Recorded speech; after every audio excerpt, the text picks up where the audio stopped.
Welcome back, fellow coders. Jared O'Leary here with BootUp. In this video, I'm going to encourage you to experiment with the different event blocks for the microbit. So I've already added in one of them. This one has 3 different options in it: when the microbit is moved, when it's shaken, and when it's jumped. So I want to show you 3 examples of that. So the first one is when it's moved, I want to make it so that it's kind of like an alarm. So Scratch Cat's going to meow. So here's what it's going to look like. All right, so if I move the microbit, then it automatically causes that code to run. So it basically acts like an alarm anytime it's moved. All right, so the second one that I want to show you is that when it's shaken, I want to maybe make it so that Scratch Cat will like roll a dice or something. So pick a number between 1 and 6 and Scratch Cat will say that. So let's see what that looks like. All right, so when I move this, it no longer causes it to run the code. However, if I shake it, then it actually will run the code that's attached to that particular block. Awesome. So now I want to show you the third option for this, when jumped, what that looks like. So I want to make it so that Scratch Cat will jump up. So we're going to change Y. We're going to make this a really simple one. Change Y by 10, and then jump down. We're going to change Y by, whoa, minus 10. All right, so let's see what this looks like. All right, so to get it to work, you actually have to make the microbit jump. Just be careful with it. Cool. So those event blocks are neat. However, there are some more. So instead of just using these, we can also check when a button is pressed. So for example, I want to make it so that Scratch Cat will say the A button whenever the A button is pressed. And let me duplicate it. And we'll say B whenever the B button is pressed. So let's see what this looks like. So when I press A, it does this. And when I press B, it does this.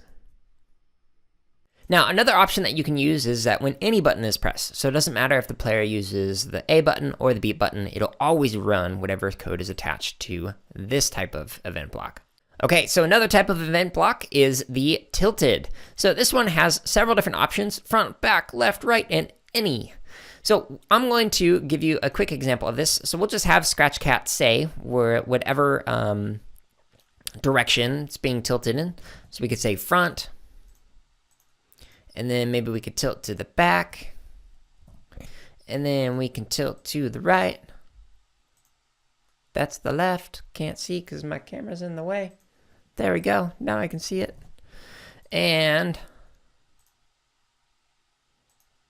left is going to say left. Not keft. Left. I don't even know if keft is a word. Probably not. Okay, so let's see what this looks like when we say front, when we tilt to the front, back, when we tilt to the back, left, and to the right. All right, so now when I tilt it to the front, then it goes to the front. When I tilt it to the back, it goes to the back. When I tilt it to the right, it goes to the right. And when I tilt it to the left, it goes to the left.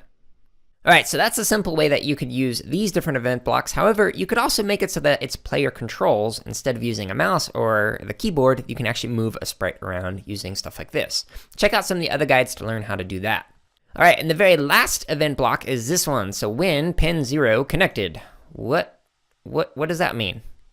Okay, so basically when you connect the ground with one of the pins that's on the microbit, then it's going to run whatever code is here. Now below this, there's actually another guide that you can go to that'll show you in detail how to actually create music with bananas and an apple. So check that one out. It's pretty interesting. All right, so that's a quick introduction to each of the different type of event blocks for the microbit. However, I want to encourage you to actually experiment and see what else you can create with them. So I just showed you a couple of ideas, but what else could you do with these different event blocks in your own Scratch projects? Hey everyone, if you're watching this on YouTube, go ahead and like, comment, and subscribe. If you're not watching us on YouTube, you can find us on that platform as well as other social media outlets by searching for BootUp PD. And if you're looking for more free lessons, projects, and resources for teachers and students, visit us at bootuppd.org, where you can also learn about our high-quality professional development.